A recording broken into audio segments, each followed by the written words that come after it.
বারবার খালি হুমকি দেন কেন যে 2 মাসে পাল্টাই দিবেন, 6 মাসে পাল্টাই দিবেন? বিএনপি কে ভাইসা আসছে নাকি? বিএনপি ভাইসা আসে নাই। ধমক দিয়েন না। ধমক দিয়ে বিএনপি কে তার সত্য অবিচল যে পথ, সেই পথ থেকে কেউ রোধ করতে পারবে না। বিএনপি কখনো আপোষ করে নাই। বিএনপি লড়াইয়ে ছিল, আন্দোলনে ছিল। আমাদের ছাত্র দলের সভাপতি রাকিব আজকে 24-এর এই আন্দোলন যাত্রাবাড়িকে যেভাবে তুলে ধরেছেন, আমরা কি কেউ পারবো সেটার বিপক্ষে কোনো কথা বলতে? কেউ বলতে পারবো না। এটাই হলো ইতিহাস। কাজে ছাত্রদল সংগ্রাম করেছে, বিএনপি সংগ্রাম করেছে, এবং সংগ্রাম আমরা দলের ব্যানারে আনতে চাই নাই। দলের ব্যানারে আনতে তারেক রহমান চান নাই।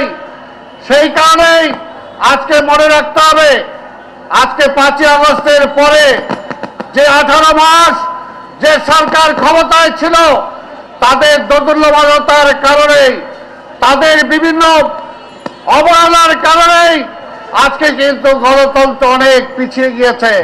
আজকে গণতন্ত্র যতটুকু ক্ষতিগ্রস্ত হয়েছে তাদের কারণেই কিন্তু হয়েছে। বর্তমান প্রধানমন্ত্রী আমাদের নেতা তারেক রহমান বারবার বলছেন জুলাইকে আমরা ধারণ করি, জুলাইকে এক বিন্দু পরিমাণও আমরা অবহেলা করব না। তাই সেই জায়গায় সেটা না শুনেই 1 মাস 2 মাসের মধ্যেই আজকে বিএনপিকে ফেলায় দেওয়ার চিন্তা করতেছেন। এখনই বিএনপিকে গণতন্ত্রের শত্রু হিসাবে অনেকে আখ্যায়িত করার চিন্তা করছেন। তাই বলবো, ধৈর্য ধরেন, ধৈর্য ধরেন। আমরা ইতিহাসের সাক্ষী। এই দেশের জন্য হাতে অস্ত্র নিয়ে যুদ্ধ করেছি, এই গণতন্ত্রের জন্য। এখনো কিন্তু সেই গণতন্ত্র প্রতিষ্ঠা পায় নাই। গণতন্ত্র যে কয়বার হোঁচট খেয়েছে, প্রতিটা বার বিএনপিকে সেই গণতন্ত্র উদ্ধারের জন্য বিএনপি লড়াই করেছে। কাজে বিএনপি গণতন্ত্রের জন্য লড়াই করে, মানুষের জন্য লড়াই করে, নিজের জন্য লড়াই করে না। তাই এখন আস্থা রাখতে হবে, আস্থা রাখতে হবে শহীদ রাষ্ট্রপতি জিয়া রহমানের সুযোগ্য উত্তরসূরি, বেগম খালেদা জিয়ার সুযোগ্য উত্তরসূরি তারেক রহমান আজকে সরকার প্রধান। সময় দিতে হবে। 1 দিনে 2 দিনে, 1 মাসে, 1 বছর 2 বছরেই গণতন্ত্রকে আপনার পকেটে আইনা দেওয়া যাবে না, আপনাকে ধরিয়ে দেওয়া যাবে না। গণতন্ত্রকে চর্চার মাধ্যমেই গণতন্ত্রকে প্রতিষ্ঠা করতে হবে। তাই সেটার জন্য আমাদের সবাইকে সেই সময় দিতে হবে। কোনোভাবেই যাতে গণতান্ত্রিক ধারা আবার বিচ্যুত না হয়, ব্যাহত না হয়। যারা গরম গরম কথা বলছেন, আমরাও এক সময় গরম গরম কথা বলেছি। আমাদের চেয়ে গরম কেউ কথা বলতে পারে নাই। আপনারা খালি হাতে গরম কথা বলেছেন, আমরা অস্ত্র হাতে নিয়ে গরম কথা বলেছি। কাজে গরম কথার মধ্য দিয়েই সবকিছু সমাধান হয় না। আপনাদেরকে গণতন্ত্রকে প্রাতিষ্ঠানিক রূপ দিতে হবে, গণতান্ত্রিক পথে হাঁটতে হবে, এবং সেটার জন্য আজকে সুযোগ্য নেতা তারেক রহমানকে আজকে সহযোগিতা করতে হবে। সরকারকে সহযোগিতা করেন, দেখেন সরকার কি করে। আজকে তারেক রহমানের উপরে জনগণ আস্থা রেখে তাকে সরকারে পাঠিয়েছেন। সরকারটা পরিচালনা করতে দেন না, দেখেন কি করে। জুলাইকে কোথায় নিয়ে যায় সরকার দেখেন। আপনি এইখানে মনুমেন্টের কথা বলেছেন, আমি আপনাদের কাছে বলতে চাই, আমাদের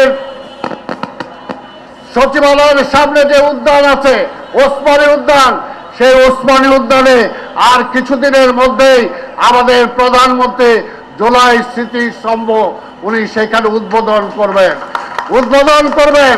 কাজে সেখানে জুলাই যুদ্ধে যারা শহীদ হয়েছেন সবার নাম সেখানে খচিত থাকবে। এটাই হলো তারেক রহমান। আজকে এখানে আপনারা বলেছেন আপনি এখানে একটা স্মৃতিস্তম্ভ করতে চান। আমিও বলবো, আজকে সভাপতি সহ এই আন্দোলনে এখানে মঞ্চে যারা দায়িত্বে আছেন তাদেরকে বলবো, আপনারা আসেন, রাকিবের সাথে আলোচনা করেন, নবীর সাথে আলোচনা করে আমার কাছে আসেন। আমি আজকে ঘোষণা দিয়ে গেলাম সিটি কর্পোরেশনের পক্ষ থেকে এইখানেও আমরা স্তম্ভ করে দেব ইনশাআল্লাহ। ইনশাআল্লাহ কাজেই বিএনপি কখনো পিছে হাঁটে নাই। বিএনপি আন্দোলনের মধ্য দিয়ে জন্ম হয়েছে, গণতন্ত্রকে রক্ষা করার জন্যই বিএনপির পয়দা হয়েছে। আপনারা যারা আজকে এসেছেন একটু ধৈর্য ধরেন। আপনাদের অনেকের ভুলের কারণেই আজকে 2 বছর আমরা নষ্ট করে ফেলেছি।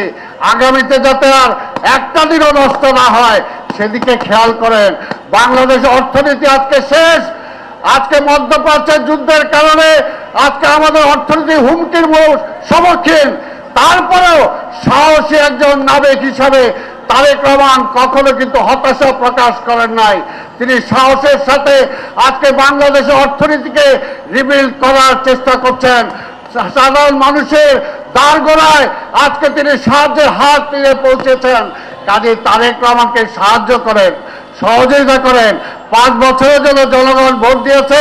দেখেন 5 বছর তারেক রহমান যদি কিছু না করতে পারে আবার জনগণই তাকে পাল্টে দেবে।